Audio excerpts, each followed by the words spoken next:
இந்திய ஜனநாயக கட்சியின் 4வது மாநில மாநாடு கடலென திரள்வீர் கடலூர் பிப்ரவரி 8 வேப்பூர் பாசார் கடலூர். भारत कोई बस मिस नहीं कर रहा है।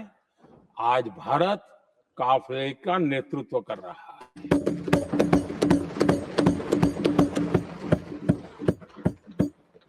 आदरणीय सभापति जी, देश का भविष्य उज्जवल बनाना है, वर्तमान भी उज्जवल बनाने के लिए अविरत हम विकसित भारत के सपने के लाइट में 5 वर्ष की योजना बनाते हैं और हर वर्ष का बजट बनाते हैं और हम दिशा तय करके चलते हैं क्योंकि हमारे लिए अगला चुनावी लक्ष्य नहीं होता है। हमारा लक्ष्य है 2047 विकसित। अरे चुनाव तो आएंगे जाएंगे, मेरा देश अजरा अमर रहने वाला है और हम देश की युवा पीढ़ी के हाथ में समृद्ध हिंदुस्तान देने का सपना लेकर के चले। जिन बच्चे जो आज जो घर में बालक है ना, उनको भी मैं देख करके क्या सोचता हूं कि मैं इसके हाथ में ऐसा हिंदुस्तान दे करके जाऊं ताकि हमें अपने काम का संतोष हो। 2047 क्यों 2047 क्यों ये बातें करते हैं।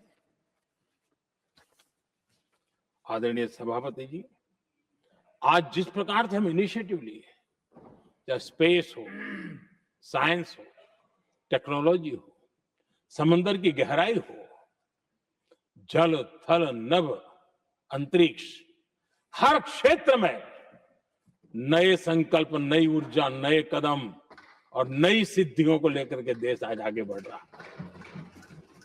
हम ग्रीन हाइड्रोजन पर काम कर रहे हैं, हम आने वाले युग को समझ पा रहे हैं। हम क्वांटम कंप्यूटिंग की बात कर रहे हैं, हम एआई मिशन को लेकर के चल रहे हैं और आज दुनिया मानने लगी है कि एआई मिशन भारत बहुत कुछ दुनिया को दे सकता है। ये विश्वास आज दुनिया में बना है। आज दुनिया में क्रिटिकल मिनरल, रेयर अर्थ राजनीतिक हथियार बन गया है। हम उस पर फोकस कर रहे हैं ताकि कभी भारत को किसी के पास हाथ फैलाने की नौबत ना आ जाए।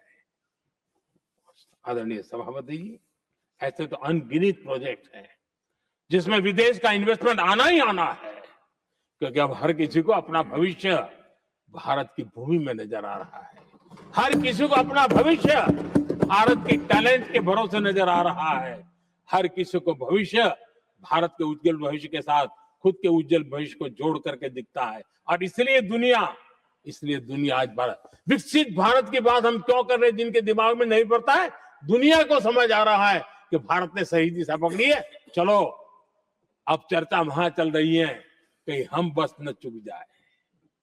कल तक चर्चा चलती थी इंडिया बस मिस करता है, अब दुनिया को लगता है अब हम लेट न हो जाए, वहां आने की स्पर्धा चल रही है। आदरणीय सभापति जी, आने वाला समय भारत के लिए अवसरों से भरा हुआ है, भारत के नौजवानों के लिए अवसरों से भरा हुआ है। भारत के उज्जवल भविष्य के लिए मैं पूरी संभावनाएं रेखांकित कर सकता हूं, मैं देख सकता हूं और उसके दिशा में नीतियां बनाकर हम आगे चल रहे हैं। हम इसको और मैं चाहता हूं, मेरे देशवासियों को निमंत्रण देता हूं और मैं देशवासियों को आज सदन से भी कहना चाहूंगा, मैंने मन की बात में भी इसका उल्लेख किया था, मैं यहां पर सभी माननीय सांसदों से भी कहूंगा कि आप भी अपने अपने क्षेत्र में ऐसे लोगों को बताइए, जब दुनिया भर में इतने अवसर पैदा हुए हैं, उसको स्थायित्व तब मिलता है जब हम उत्तम प्रकार की चीजों को लेकर के जाए, हम क्वालिटी को कॉम्प्रोमाइज न करें। मुनाफा कम क्यों न हो, लेकिन क्वालिटी को हम निरंतर उत्तम करते जाएंगे। इनोवेशन करना पड़ेगा, करेंगे, रिसर्च करना पड़ेगा, करेंगे, प्रोडक्ट में मटेरियल बदलना पड़े तो बदलेंगे, लेकिन हम दुनिया में क्वालिटी की दृष्टि से उत्तम हो, तब जाकर के जो आज राजनीतिक दृष्टि से जो निर्णय होते हैं उसका बेनिफिट लेने के लिए हमने पीछे नहीं रहना चाहिए। मेरे देशवासियों से मैं आज यही आग्रह करूंगा कि आप क्वालिटी के विषय में मेरा साथ दीजिए। क्वालिटी में कॉम्प्रोमाइज न करिए। आप देखिए, दुनिया सिर्फ और सिर्फ made in India, made in Bharat, made in India, made in Bharat, इसके लिए गीत गाने लग जाएगी। आदरणीय सभापति जी, मैं कांग्रेस के मित्रों का भी आज आभार व्यक्त करता हूं कि कम से कम मुझे, उनको पता था, पहले प्रयोग कर चुके थे। पिछले 10 साल में मुझे 5-6 बार इस प्रकार से बोलने से रोका गया, क्योंकि उनको मालूम था एक बार शुरू होता हूं तो रुकता नहीं।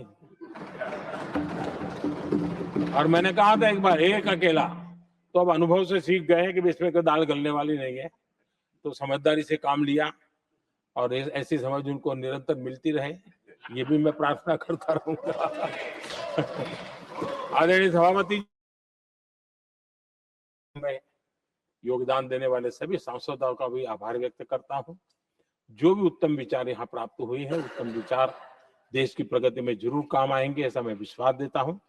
और आदरणीय राष्ट्रपति जी का इस संबोधन के लिए मैं हृदय से आभार व्यक्त करते हुए मेरी वाणी को विराम देता हूं। बहुत बहुत धन्यवाद।